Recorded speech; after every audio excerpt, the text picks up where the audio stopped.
بسم اللہ الرحمن الرحیم۔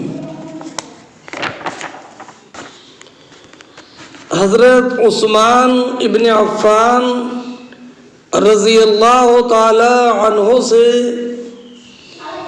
جو حدیث مبارک مروی ہے اس کا بیان ما سبق میں گزرا۔ اب یہاں سے امام بخاری رضی اللہ تعالی عنہ حضرت عثمان سے مروی روایت یہ دوسرے طریق سے ذکر کرتے ہیں۔ دراصل حضرت ابن شہاب زہری یعنی امام زہری رضی اللہ تعالی عنہ نے یہ روایت اپنے دو شیخوں سے سنی ہے، دو اساتذہ سے، ایک عطا ابن یزید اور ایک عروہ ابن زبیر۔ ما سبق کی روایت کی سند دیکھیں تو اس میں تھا حدثنا عبد العزیز ابن عبداللہ اویسی قال حدثني ابراہیم ابن سعد عن ابن شہاب ان عطا ابن یزید اخبرہ۔ تو امام ابن شہاب زہری رضی اللہ تعالی عنہ نے یہ حدیث روایت کی اپنے شیخ عطا ابن یزید سے۔ اب امام بخاری رضی اللہ تعالی عنہ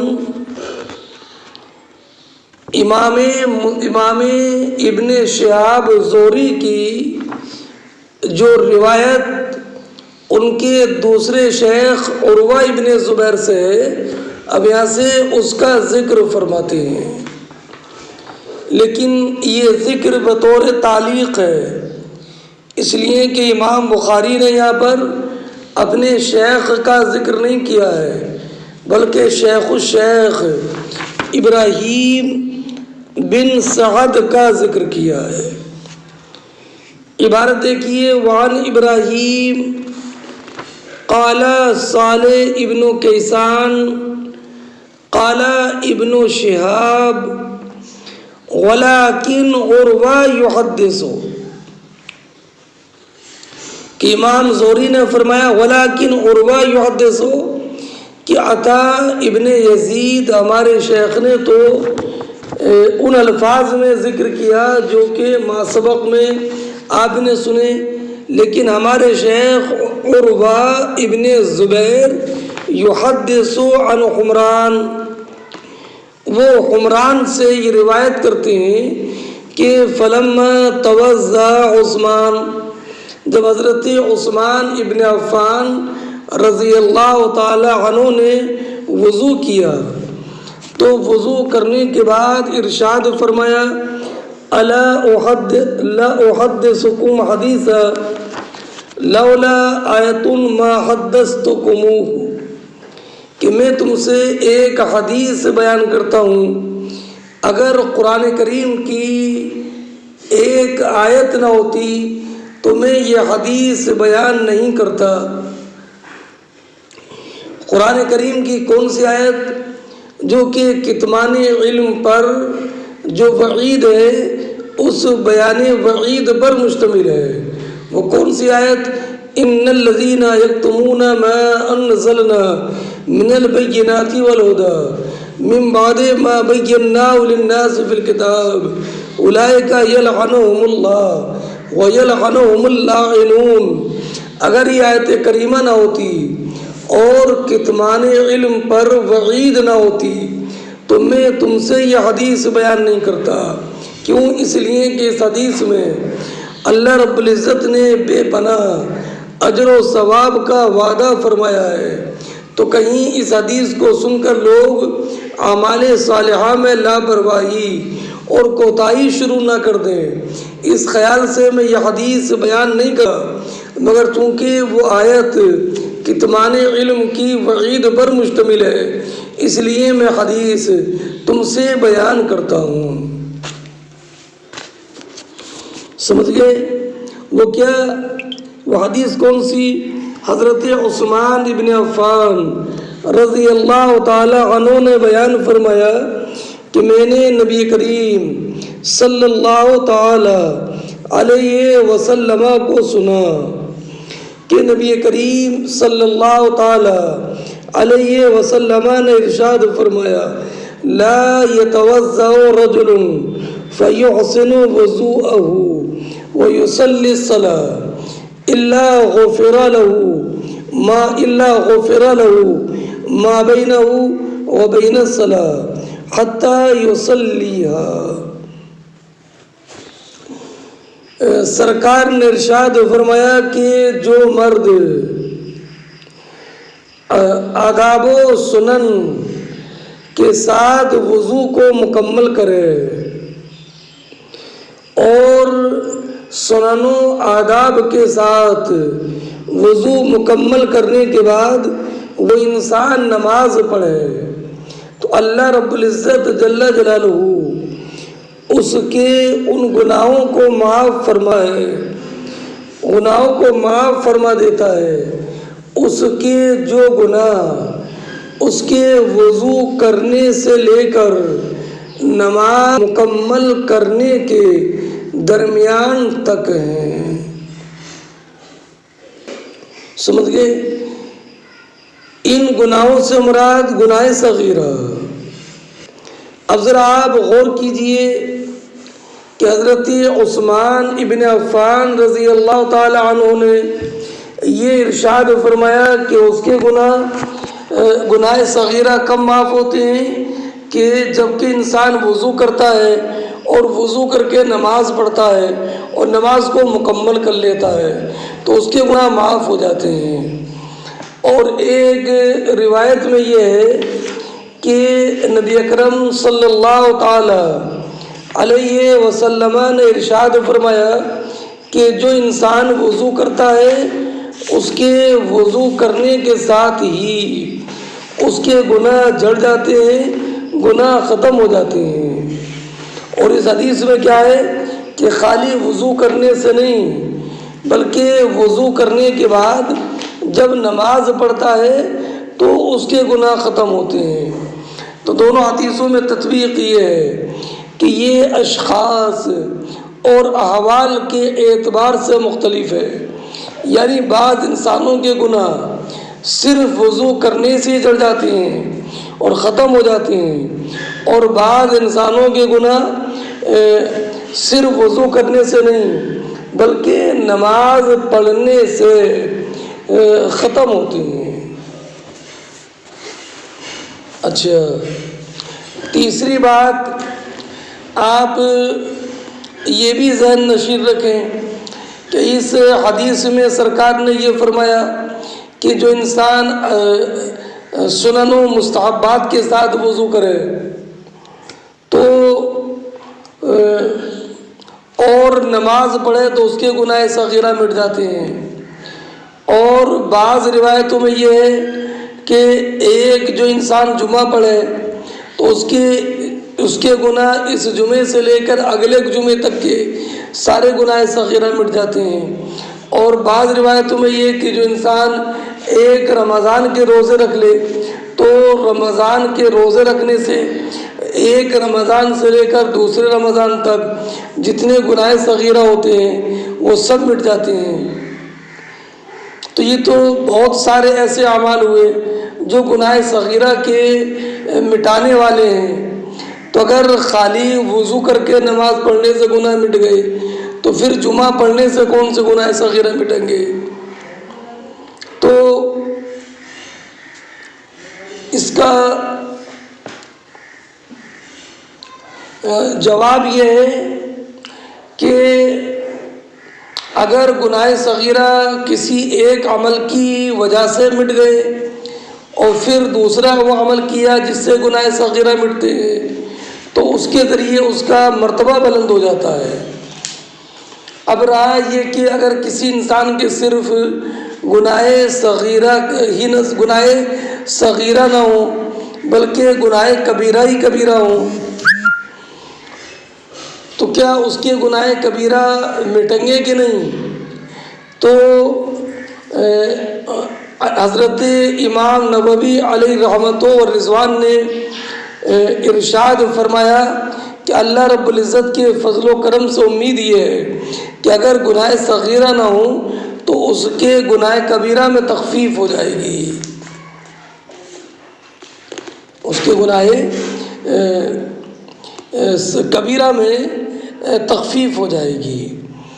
اس حدیث پاک کی جو اس تعلیق کی جو سند ہے، ان قال صالح بن کیسان قال ابن شہاب ولیکن عروہ یحدث، اس میں تین تابعی جمع ہو گئے ہیں، صالح بن کیسان، امام محمد ابن مسلم زوری اور حضرت عروہ ابن زبیر، اور اس میں روایت الاکابر عن الاصاغر بھی ہے، اس لیے کہ صالح ابن کیسان نے روایت کیا ہے امام محمد ابن مسلم زوری سے، اور صالح ابن کیسان عمر میں محمد ابن مسلم ابن شہاب سے بڑے ہوئے ہیں۔ چلیے، اس حدیث سے کئی باتیں معلوم ہوئیں۔ پہلی بات یہ معلوم ہوئی کہ عالم پر فرض ہے کہ اس کے پاس جو بھی علم دین ہے اس کو دوسرے تک پہنچائے، اس لیے کہ کتمان علم پر اللہ رب العزت نے لعنت کے ساتھ وعید فرمائی ہے۔ اور یہ آیت مبارکہ اگرچہ یہ اہل کتاب کے بارے میں نازل ہوئی لیکن اعتبار عموم لفظ کا ہوتا ہے، خصوص سبب کا نہیں۔ اچھا،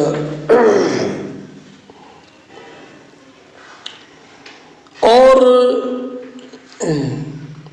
اس حدیث مبارک سے ایک بات یہ معلوم ہوئی کہ انسان کو وضو سنن و مستحبات کی رعایت کے ساتھ کرنا چاہیے، اور اس کے بعد وہ انسان نماز پڑھے تو اللہ رب العزت اپنے فضل سے اس کے گناہ صغیرہ کو معاف فرما دیتا ہے۔ اگلا باب دیکھیے، باب الاستنصار فی الوضو، یہ باب اس بارے میں کہ ناک کا پانی صاف کرنا، یعنی ناک میں جو رینٹ یا ناک میں جو نزلے وغیرہ کا پانی ہو اس کو صاف کر لینا۔ اس صاف کرنے میں حکمت یہ ہے کہ تاکہ قرأت قرآن میں آسانی رہے اور طبیعت میں نشاط پیدا ہو۔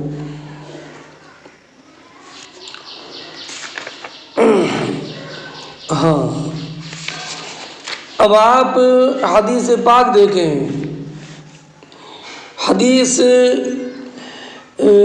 فرماتے ہیں، پہلے فرماتے ہیں ذکرہ عثمان و عبداللہ ابن زید و ابن عباس رضی اللہ تعالیٰ عنہ عن النبی صلی اللہ علیہ وسلم کہ وضو میں ناک کا پانی جھاڑنا ہے، اس کا ذکر حضرت عثمان ابن عفان نے کیا ہے، عبداللہ ابن زید نے کیا ہے اور عبداللہ ابن عباس نے کیا ہے، نبی کریم صلی اللہ تعالی علیہ وسلم سے روایت کر کے۔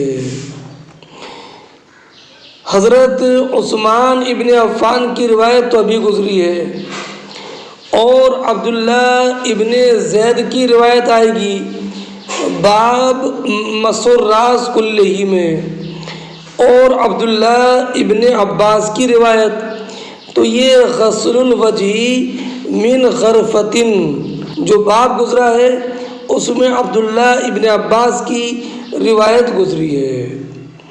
اب رہا یہ کہ اس میں استنصار کا ذکر نہیں ہے، تو گویا کہ بلکہ استنشاق کا ذکر ہے، تو یہ اشارہ کرنا ہے اس طرف کہ استنصار اور استنشاق یہ دونوں ایک ہی معنی میں ہیں۔ اگلی روایت سنیے، حدثنا عبدان قال اخبرنا عبد الله قال اخبرنا يونس عن الزهري قال اخبرني ابو ادریس انه سمع ابا هريره عن النبي صلى الله عليه وسلم انه قال من توضأ فليستنصر ومن استجمر فليوتر. راویان حدیث دیکھیے عبدان، یہ پہلے گزر گیا ہے کہ یہ ابن عبداللہ ابن عثمان کا لقب ہے، دوسرے عبداللہ ابن مبارک ہیں، تیسرے یونس ابن یزید ایلی ہیں، چوتھے امام محمد ابن مسلم ابن شہاب زہری ہیں، پانچویں ابو ادریس عائض اللہ ہے، یہ جلیل القدر تابعی ہیں، یہ حضرت امیر معاویہ کے زمانے میں دمشق کے قاضی تھے، ان کا وصال سن 80 ہجری میں ہوا. سمجھ گئے؟ ان راویان حدیث کا ذکر نبی کریم صلی اللہ تعالی علیہ وسلم نے ارشاد فرمایا من توضأ، یہ من اس میں موصول ہے، متضمن ہے معنی شرط کو، فلیستنصر یہ اس کی جزا ہے. نبی کریم علیہ السلام نے ارشاد فرمایا من توضأ فلیستنصر، جو انسان وضو کرے، فلیستنصر تو انسان ناک میں جو پانی وغیرہ ہے اسے صاف کرے. کیا مطلب؟ میں نے بتایا تاکہ قرات پر آسانی، قرات میں آسانی ہو، سانس لینے میں آسانی ہو، اور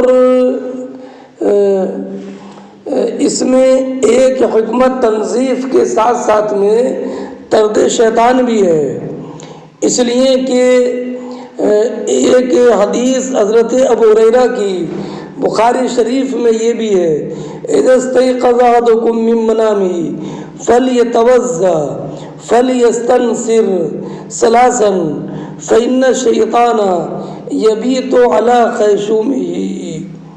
تو انسان کے ناک کے باسے پر شیطان بیٹھتا ہے، اس لیے سرکار نے حکم دیا کہ ناک میں پانی ڈال کر ناک کو 3 مرتبہ صاف کرو. فلیوتر. اگلا جملہ ہے ومن استجمر فلیوتر.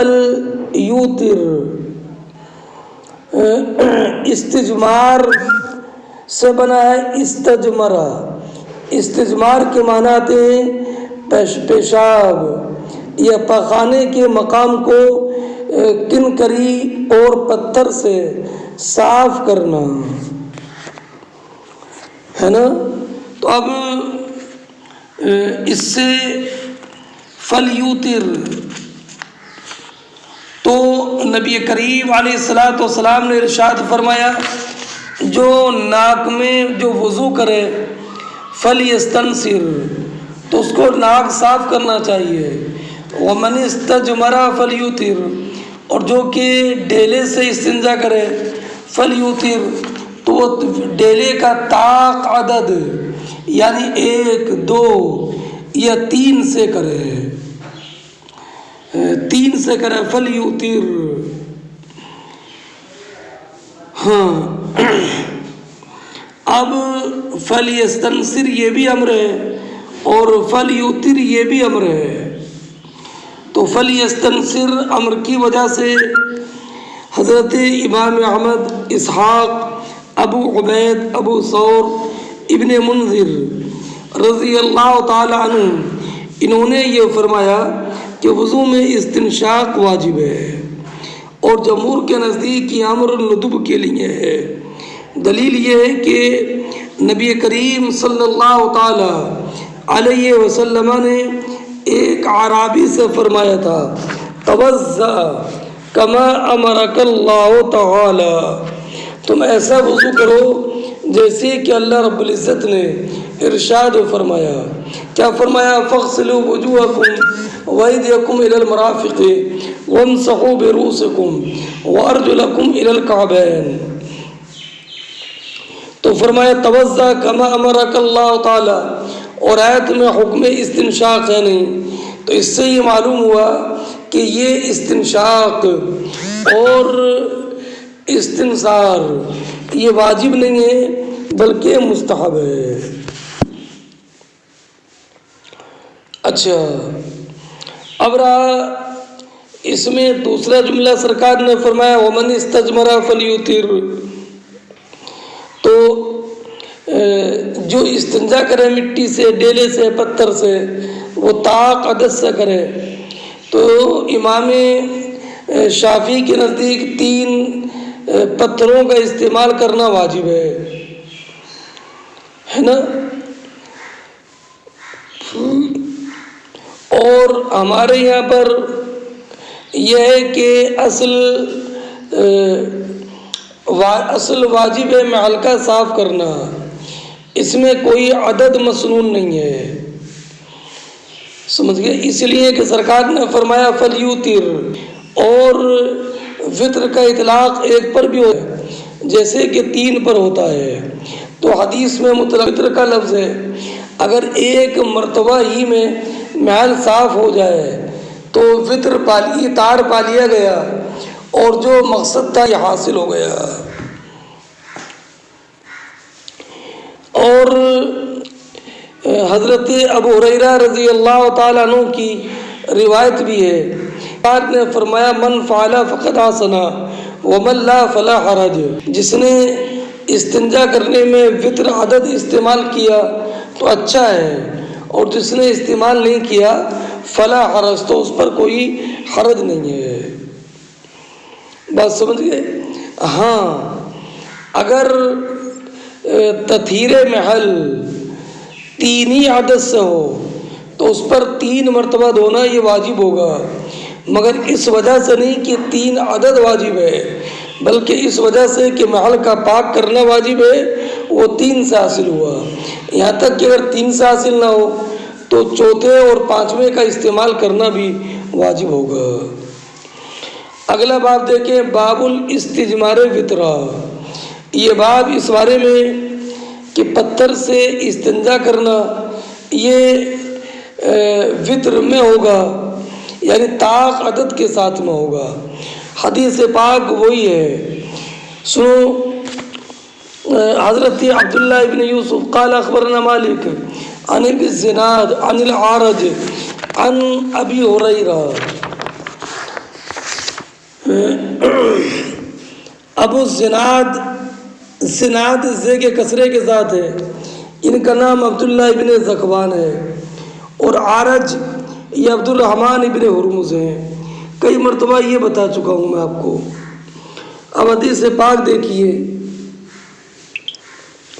وہ حضرت ابو ہریرہ سے روایت کرتی ہیں کہ نبی کریم صلی اللہ تعالی علیہ وسلم نے ارشاد فرمایا کہ اذا توضا احدکم، جب تم میں سے کوئی وضو کرے، فلیجعل فی انفہ ماء، تو چاہیے کہ اپنی ناک میں پانی ڈالے، ثم لیستنثر، اس کے بعد وہ ناک کو صاف کرے، ومن استجمر فلیوتر، یہی محل ترجمہ ہے، اور تم میں سے جو ڈیلے سے استنجا کرے وہ وطر عدد کا استعمال کرے، وَإِذَا اسْتَيْقَظَ أَحَدُكُم مِّن نَوْمِهِ، اور تم میں سے جو کوئی اپنی نیند سے بیدار ہو، فَلْيَغْسِلْ يَدَهُ، تو اپنا ہاتھ دھوئے، اس کو اپنے وضو کے برتن میں داخل کرنے سے پہلے، فَإِنَّ أَحَدَكُمْ لَا يَدْرِي أَيْنَ بَاتَتْ يَدُهُ، اس لیے کہ تم میں سے کسی کو کیا خبر کہ اس کے ہاتھ نے رات کہاں بتائی، اس کا ہاتھ سونے میں کہاں کہاں گیا۔ فَإِنَّ أَحَدَكُمْ لَا يَدْرِي، سرکار نے فرمایا فَإِنَّ أَحَدَكُمْ، تم میں سے کوئی نہیں جانتا، أَحَدَكُمْ فرمایا سرکار نے، اس لیے کہ خود نبی کی نیند ناقض وضو نہیں ہوتی، اور آپ نے پڑھا ہے کہ نبی کا دل نہیں سوتا ہے، آنکھیں سوتی ہیں، اس لیے نبی کی نیند ناقض وضو نہیں ہے۔ اب آپ اس حدیث میں غور کیجئے کہ یہ سرکار نے جو فرمایا اذا استيقظ احدكم من نومه، تم میں سے جب کوئی نیند سے بیدار ہو، تو یہ قید اعتراضی نہیں ہے، اتفاقی ہے، اس لیے کہ سونے کے بعد وضو کرے یا بیدار رہنے کے بعد وضو کرے، دونوں صورتوں میں یہ سنت ہے کہ ہاتھ دھو کر برتن میں ہاتھ ڈالیں۔ اس کی ایک علت تو حدیث میں مذکور ہے فَإِنَّهُ لَا يَدْرِي أَيْنَ بَاتَتْ يَدُهُ، اور دوسری علت یہ ہے کہ اگر پہلے سے باوضو ہے اور پانی یوں ہی برتن میں ڈال دیا تو اس کے برتن میں ہاتھ ڈالنے کی وجہ سے برتن کا پانی مستعمل ہو جائے گا۔ سمجھ گئے؟ ہاں اگر پہلے سے باوضو ہے اور بنیت ثواب اگر وضو کر رہا ہے تو بھی پانی میں ہاتھ پڑنے سے پانی مستعمل ہو جائے گا، اور اگر پہلے سے باوضو ہے اور صرف ٹھنڈک حاصل کرنے کے لیے وضو کر رہا ہے تو اگر برتن میں ہاتھ ڈال دیا تو پانی یہ مستعمل نہیں ہوگا۔ اس لیے کہ مائع مستعمل کی تعریف ہے ما أزيل به حدث أو استعمل في البدن على وجه القربت، کہ مائع مستعمل وہ پانی ہے جس سے حدث کا ازالہ کیا گیا ہو اور یا اس کا استعمال بدن میں علی وجہ القربت یعنی بنیت عبادت اس کا استعمال بدن پر کیا گیا ہو۔ بات سمجھ گئے؟ اب اس حدیث سے ایک بات یہ معلوم ہوئی کہ نبی کریم علیہ الصلوۃ والسلام نے ارشاد فرمایا کہ اگر سونے سے بیدار ہو تو اپنا ہاتھ دھونے سے پہلے ہاتھ کو برتن میں مت ڈالو۔ کیوں؟ اس لیے کہ اگر برتن میں ہاتھ ڈال دیا تو برتن کا پانی مستعمل ہو جائے گا۔ تو اس سے معلوم ہوا کہ مائع قلیل میں اگر نجاست پڑ جائے تو پانی کا رنگ، بو یا مزہ متغیر ہو کہ نہ ہو، پانی ناپاک ہو جائے گا۔ اس لیے کہ نبی کریم علیہ الصلوۃ والسلام نے صرف احتمال نجاست کی وجہ سے برتن میں ہاتھ ڈالنے سے منع فرمایا، حالانکہ ظاہر سی بات ہے کہ اگر برتن میں ہاتھ ڈال دیا جائے تو پانی کا رنگ یا بو یا مزہ متغیر نہیں ہوگا۔ تو اس سے معلوم ہوا کہ پانی کے مستعمل ہونے کے لیے رنگ یا بو یا مزہ متغیر ہونا شرط نہیں ہے، لیکن یہ تب ہے جبکہ پانی کسی برتن میں ہو یا پانی دے دردہ سے کم ہو۔ لیکن اگر بہنے والا پانی ہو یا دے دردہ ہو تو مائع جاری کے حکم میں ہوگا، اور اس میں ہاتھ پڑ جائے تو ہاتھ پڑنے سے پانی وہ مستعمل نہیں ہوگا۔ بات سمجھئے؟ اچھا، اور دوسری بات یہ ہے کہ اب عموماً ٹوٹیوں سے وضو کرتے ہیں، اس میں ہاتھ پانی میں پڑتا ہی نہیں ہے، تو کیا اب بھی ہاتھ دھونا اس کے لیے سنت ہے؟ تو ہمارے علماء نے فرمایا کہ جو حکم کسی علت کی بنیاد پر ثابت ہو جائے وہ حکم اس علت و سبب کے ظاہر ہونے کے بعد بھی باقی رہتا ہے۔ بات سمجھے؟ اگرچہ وہ سبب باقی نہ رہے۔ حضرت علامہ بدر الدین عینی علیہ رحمت و رضوان نے ارشاد فرمایا کہ ایک بہت عمدہ بات ارشاد فرمایا کہ اگرچہ بظاہر سبب باقی نہ رہے لیکن حکماً سبب باقی رہ جاتا ہے.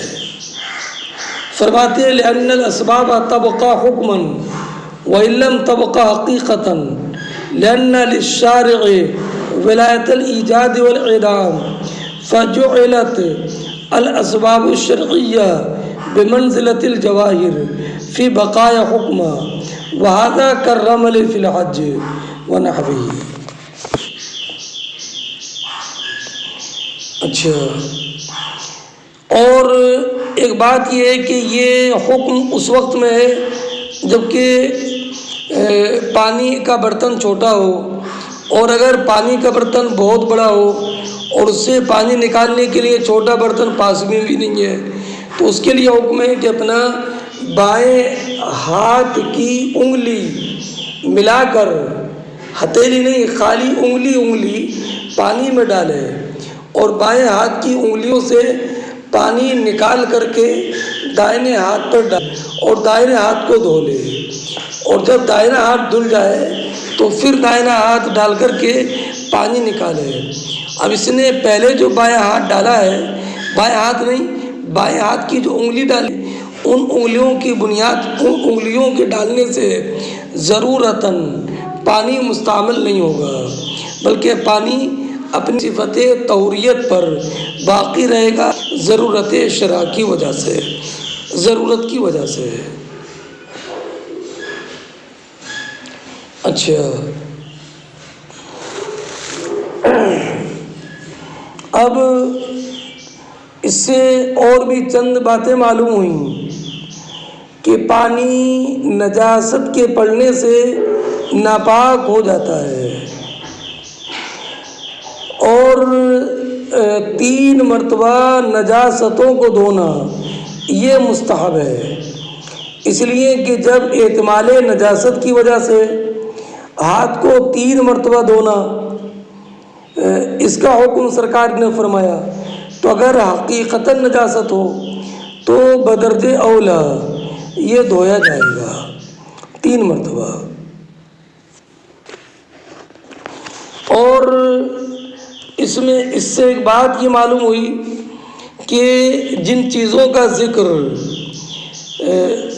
قبیح شمار ہوتا ہے وہاں پر کنایات کا استعمال کرنا بہتر ہے، اس لیے کہ نبی کریم علیہ الصلاۃ والسلام نے فرمایا فَإِنَّهُ لَا يَدْرِي أَيْنَ بَاتَتْ يَدُهُ. سرکار نے یہ نہیں فرمایا فَلَعَلَّ يَدُهُ وَقَعَتْ عَلَى دُبُرِهِ أَوْ ذَكَرِهِ أَوْ عَلَى نَجَاسَتِهِ.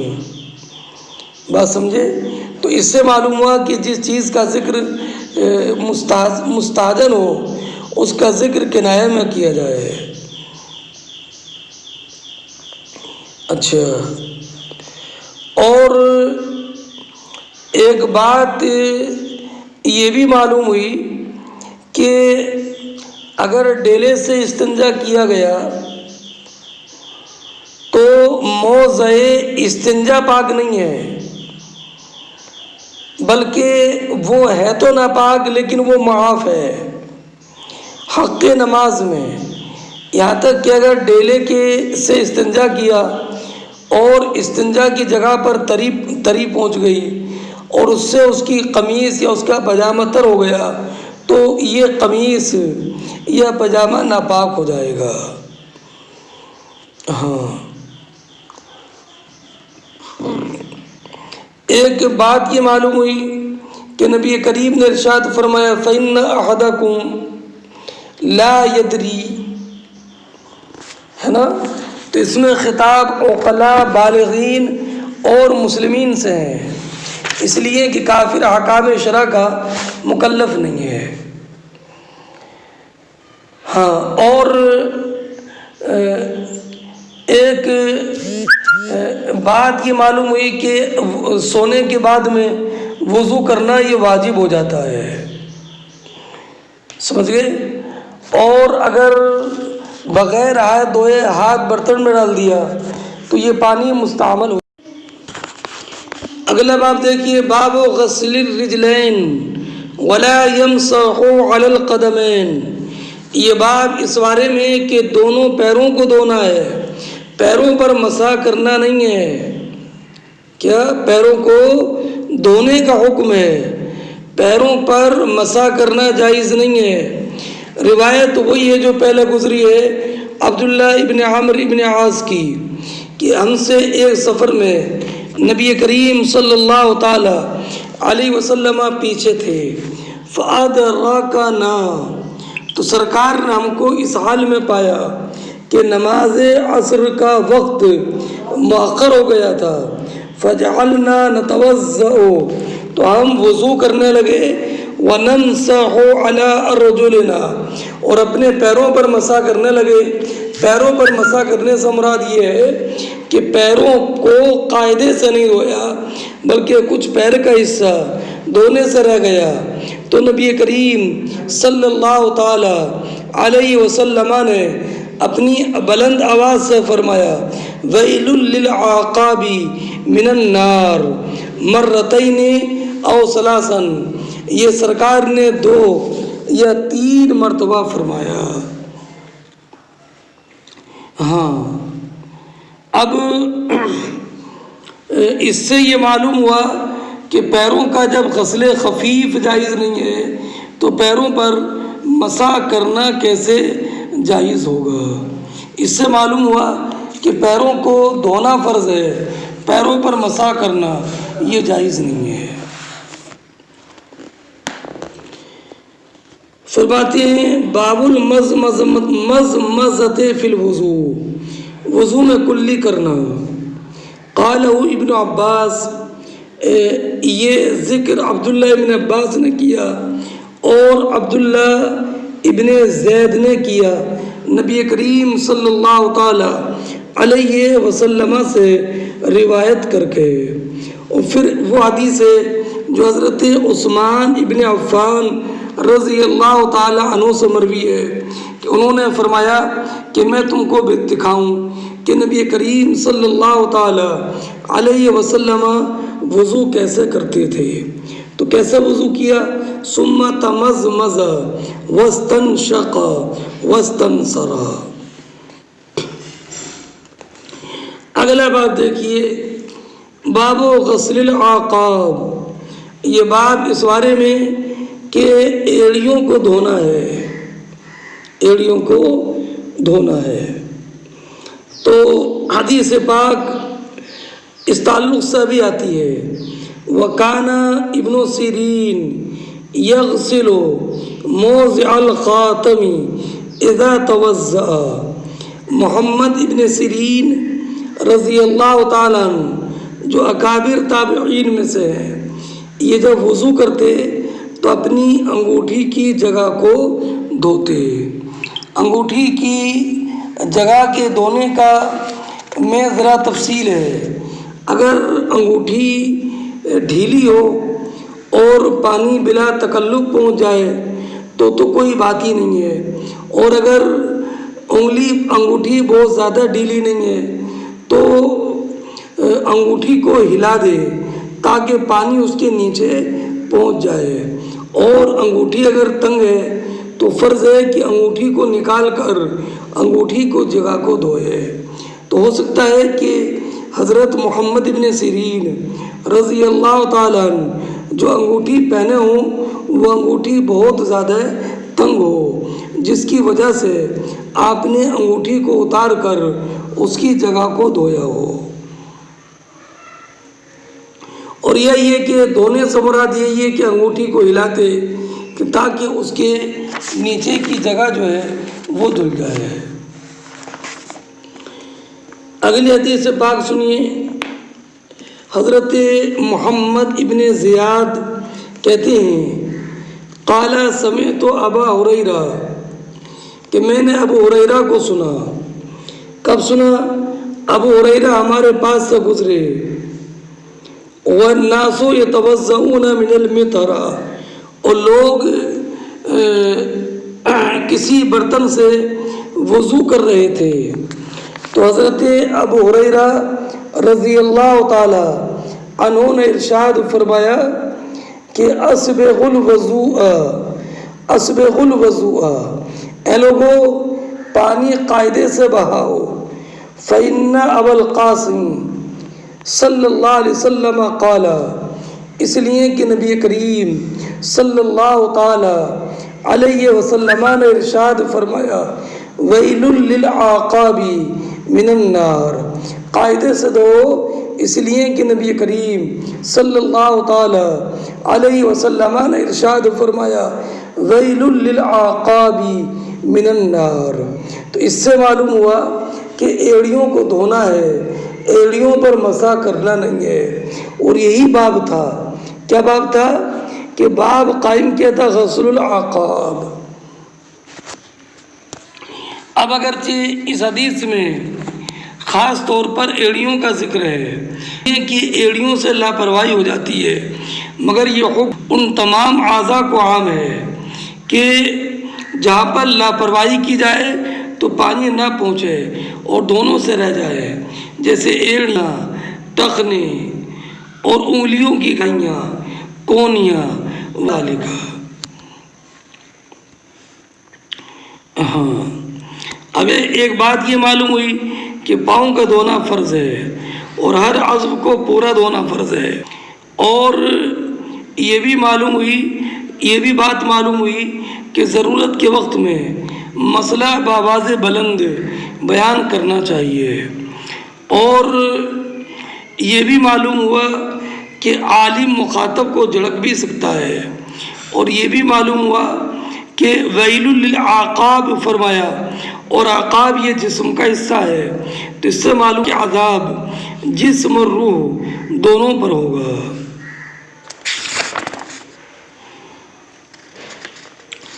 اب آپ اگلی حدیث جو آتی ہے وہ اس کے لیے باب معین کیا، باب غسل الرجلین فی النعلین ولا یمسح علی النعلین۔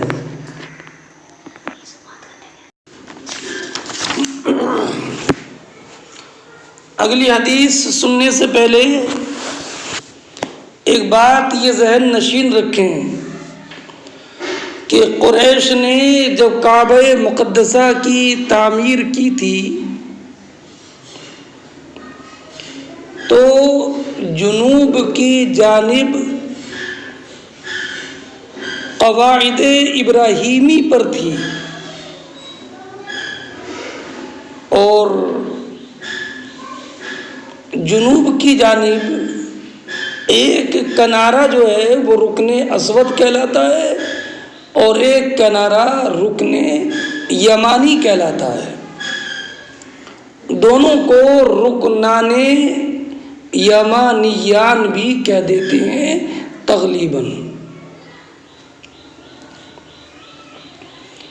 جانب شمال میں قریش نے رقم کم ہونے کی وجہ سے کعبہ مقدسہ کا ایک حصہ چھوڑ دیا تھا، اس چھوٹے ہوئے حصے کو حتیم کہتے ہیں، اور اس طرف کعبہ مقدسہ کے جو دو کونے ہیں کو رکن عراقی اور رکن شامی کہتے ہیں۔ تو جانب جنوب کے جو دونوں رکن ہیں وہ قواعد ابراہیمی پر ہیں، اس لیے طواف کے وقت میں رکن یمانی اور رکن اسود کو ہاتھ لگاتے ہیں۔ فرق ہے کہ رکن یمانی کو صرف ہاتھ لگاتے ہیں، اور رکن اسود میں اگر موقع مل جائے تو اسود حجر اسود کو چوم بھی لیتے ہیں، ورنہ صرف ہاتھ لگاتے ہیں۔ بعد میں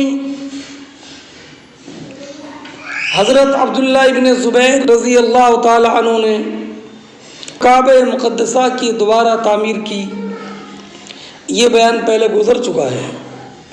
تو حتیم کے حصے کو بھی کعبے کی تعمیر میں شامل کر لیا، اور حتیم جب کعبے کی میں شامل ہو گیا تو اب جو رکن عراقی اور رکن شامی تھا وہ بھی قواعد ابراہیمی پر آ گیا۔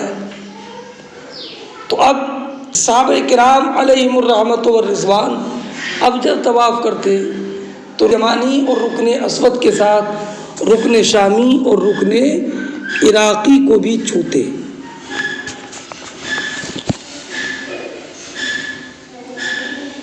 بعد میں جب عبد الملک کے زمانے میں حجاج نے اس تعمیر کو ڈھا کر حتیم کو پھر باہر کر دیا اور قریش کی تعمیر کے مطابق کر دیا، تو اب بیچ میں جو لوگوں نے رکن عراقی اور رکن شامی کو ہاتھ لگانا شروع کر دیا تھا، ان کے قواعد ابراہیمی پر ہونے کی وجہ سے اب پھر رکن عراقی رکن شامی قریش کی تعمیر کے مطابق قواعد ابراہیمی پر نہیں رہے۔ تو جو لوگ اس بات سے واقف تھے انہوں نے رکن عراقی اور رکن شامی پر اب ہاتھ لگانا ختم کر دیا تھا، صرف رکن یمانی اور رکن اسود پر ہاتھ لگاتے تھے، اور جو لوگ اس بات سے آگاہ نہیں تھے وہ رکن عراقی اور رکن شامی پر اب بھی ہاتھ لگاتے تھے۔ یہ اختلاف تابعین تک رہا، اور اب بعد میں تو اجماع ہو گیا کہ صرف رکن یمانی اور رکن حجر اسود رکن اسود ہی کو ہاتھ لگایا جائے۔ ایک بات۔ دوسری بات یہ ہے کہ نبی کریم علیہ الصلاۃ والسلام کے زمانے میں نعال سبتیہ کا رواج تھا۔ نعال سبتیہ، سبتی اس کھال کو بولتے ہیں جس پر بال نہ ہو، چمڑے کے چپل، بغیر کھال کے چمڑے کے چپل۔ نبی کریم علیہ الصلاۃ والسلام نے بھی یہ نعال سبتیہ پہنی ہے، جس پر صرف اوپر باندھنے کے لیے 2 تسمے ہوتے تھے۔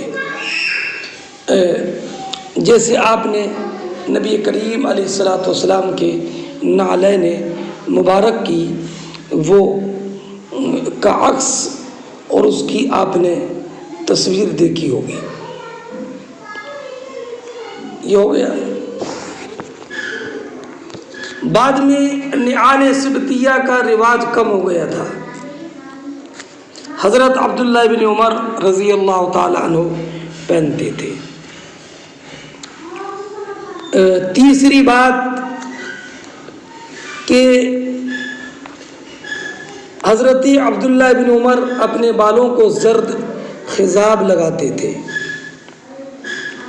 اور نبی کریم صلی اللہ تعالی علیہ وسلم نے بھی بالوں میں زرد رنگ کا خضاب لگایا ہے۔ چوتھی بات، آپ یہ ذہن نشین رکھیں کہ محرم تلبیہ کہے گا، لیکن تلبیہ کب سے کہے گا؟ تو ہمارے یہاں پر یہ ہے کہ احرام کی نماز سے فارغ ہوتے ہی کھڑے ہونے سے پہلے تلبیہ شروع کر دے۔ بعض علماء نے یہ کہا کہ ذی الحجہ سے کا چاند جیسے ہی دکھائی دے اسی وقت سے تلبیہ شروع کر دے۔ امام مالک، امام شافعی، امام احمد ابن حنبل علیہم الرحمۃ والرضوان نے فرمایا کہ جب محرم کی سواری چلنے لگے تب سے تلبیہ کہے۔ اس تعلق سے ہماری دلیل ابو داود کی وہ حدیث پاک ہے جو حضرت سعید ابن جبیر سے مروی ہے۔ وہ کہتے ہیں کہ میں نے عبداللہ ابن عباس سے عرض کیا کہ مجھے تعجب ہے کہ نبی کریم علیہ الصلاۃ والسلام نے تلبیہ کب سے کہا۔ اس بارے میں صحابہ کرام میں اختلاف ہے۔ تو عبداللہ ابن عباس نے کہا میں تمہیں بتاتا ہوں کہ نبی کریم علیہ الصلاۃ والسلام نے حج صرف ایک ہی کیا، اور پھر بھی ساتھیوں میں وقت تلبیہ میں اختلاف ہو گیا۔ اس اختلاف کی وجہ یہ ہوئی کہ نبی کریم علیہ الصلاۃ والسلام نے مسجد ذوالحلیفہ میں احرام کی 2 رکعتیں پڑھی، اسی وقت تلبیہ کہا۔ کب؟ جب کہ آپ نے 2 رکعت نفل 2 رکعت احرام کی پڑھی اور پڑھتے ہی تلبیہ کہا، جیسے کہ احناف کا مذہب ہے۔ فرماتے ہیں اس وقت جو لوگ مسجد میں موجود تھے ان لوگوں نے سنا، باہر والوں نے نہیں سنا۔ جب مسجد سے باہر تشریف لائے، سواری پر بیٹھے اور سواری چلی تو تلبیہ کہا، تو ان لوگوں نے سنا جو وہاں موجود تھے۔ لوگ جماعت در جماعت شامل ہوتے رہے اور نبی کریم علیہ الصلاۃ والسلام نے راستے میں بھی تلبیہ پڑھا، تلبیہ کہا۔ بات سمجھئے؟ اب یہ چاروں باتیں ذہن نشین رکھیے۔ اب ایک مشہور تابعی ہیں عبید ابن جریج رضی اللہ تعالی عنہ، یہ مشہور و معروف امام فقیہ محدث ہے۔ ابن جریج کہتے ہیں کہ میں نے عبداللہ ابن عمر سے کہا اے ابو عبد الرحمن، میں نے آپ کو 4 کام وہ کرتے ہوئے دیکھا جو میں نے آپ کے ساتھیوں میں کسی کو نہیں دیکھا کہ وہ کرتے ہوں۔ تو حضرت عبداللہ ابن عمر نے کہا ابن جریج وہ 4 باتیں کون سی ہیں؟ تو انہوں نے کہا کہ میں نے دیکھا کہ آپ ارکان کعبہ میں سے صرف رکن اسود اور رکن یمانی کو چھوتے ہیں،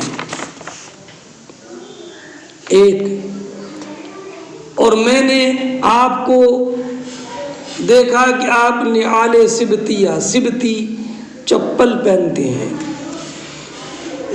اور میں نے آپ کو دیکھا کہ آپ بالوں کو زرد خضاب سے رنگتے ہیں، 3، اور میں نے آپ کو دیکھا کہ لوگ تو چاند دیکھتے ہی تلبیہ کہتے ہیں اور آپ 8ویں ذی الحجہ سے تلبیہ کہتے ہیں۔ تو پھر حضرت عبداللہ ابن عمر رضی اللہ تعالی عنہ نے ان 4 باتوں کا جواب دیا۔ فرمایا اما الارکان فإنی لم ارى رسول اللہ صلی اللہ علیہ وسلم یمس الا الیمانین، لیکن رہے ارکان کا معاملہ تو یہ ہے کہ میں نے نبی کریم علیہ الصلاۃ والسلام کو صرف رکنین یمانیین ہی کو ہاتھ لگاتے ہوئے دیکھا ہے، اور بیچ میں جو صحابہ کرام نے 4 ارکان پر ہاتھ لگایا تو اس کی وجہ یہ تھی کہ عبداللہ ابن زبیر کی تعمیر کی وجہ سے رکن شامی اور رکن عراقی بھی یہ قواعد ابراہیمی پر آ گئے تھے۔ اب جب حجاج ابن یوسف نے قریش کی تعمیر کی طرز پر حتیم کو پھر باہر کر دیا تو رکن عراقی اور رکن شامی پھر قواعد ابراہیمی پر نہ رہے۔ تو اب کعبہ اسی طرز پر ہو گیا جس طرز پر نبی کریم کے زمانے میں تھا، اور نبی کریم صرف رکنین یمانیین یعنی رکن اسود اور رکن یمانی کو چھوتے تھے، اس لیے میں ان دونوں کو چھوتا ہوں۔ لیکن رہا نعال سبتیہ تو یہی محل ترجمہ ہے، فإنی رأیت رسول اللہ، تو میں نے نبی کریم صلی اللہ تعالیٰ علیہ وسلم کو دیکھا کہ آپ وہ چپل پہنتے جو بغیر بال کی نہ ہو، بغیر بال کی ہوتی، وَيَتَوَضَّأُ فِيهَا، اور اس میں وضو فرماتے۔ وضو فرمانے کا معنی کہ ان نعال سبتیہ کو پہنے ہوئے آپ پیروں پر مسح نہیں کرتے تھے بلکہ پیروں کو دھوتے تھے۔ یہی محل ترجمہ ہے کہ جب چپل پہنے ہو تو چپلوں میں پیر دھوئے گا، ان پیروں کا مسح نہیں کرے گا۔ فانا احب، یہی محل ترجمہ ہے، فانا احب ان البسا، تو مجھے ان کا پہننا پسند ہے۔ واما الصفرا، لیکن رہی یہ رنگ والی بات، تو میں نے نبی کریم علیہ السلام کو بالوں میں زرد رنگ کا خضاب لگاتے ہوئے دیکھا، تو میں پسند کرتا ہوں کہ میں یہ خضاب لگاؤں۔ واما الہلال، لیکن رہا تلبیہ پکارنے کی بات، تو اس کی وجہ یہ ہے کہ میں نے نبی کریم صلی اللہ تعالیٰ علیہ وسلم کو تلبیہ کہتے ہوئے نہیں دیکھا جب تک کہ آپ کی سواری چل نہ دیتی۔ تلبیہ کے تعلق سے ہمارا مذہب جو ہے وہ آپ نے سن لیا کہ تلبیہ اس وقت میں کہے گا کہ جب کہ احرام باندھ کر احرام کی نماز پڑھے گا تو نماز سے فارغ ہوتے ہی کھڑے ہونے سے پہلے تلبیہ شروع کر دے گا۔ بہرحال یہاں پر بتانا کیا تھا کہ اگر چپلیں پہنا ہو تو ان چپلوں کو پہن کر جب وضو کرے گا تو ان پیروں پر مسح نہیں کرے گا بلکہ پیروں کو دھوئے گا۔ یہی حضرت عبداللہ ابن عمر رضی اللہ تعالی عنہ نے فرمایا کہ میں نے نبی کریم علیہ السلام کو نعال سبتیہ پہنے ہوئے دیکھا، یتوضأ فیہا، اس میں سرکار وضو فرماتے تھے۔ بات سمجھ گئے؟ اچھا، ہاں، یہاں تک بات مکمل ہو گئی۔ اب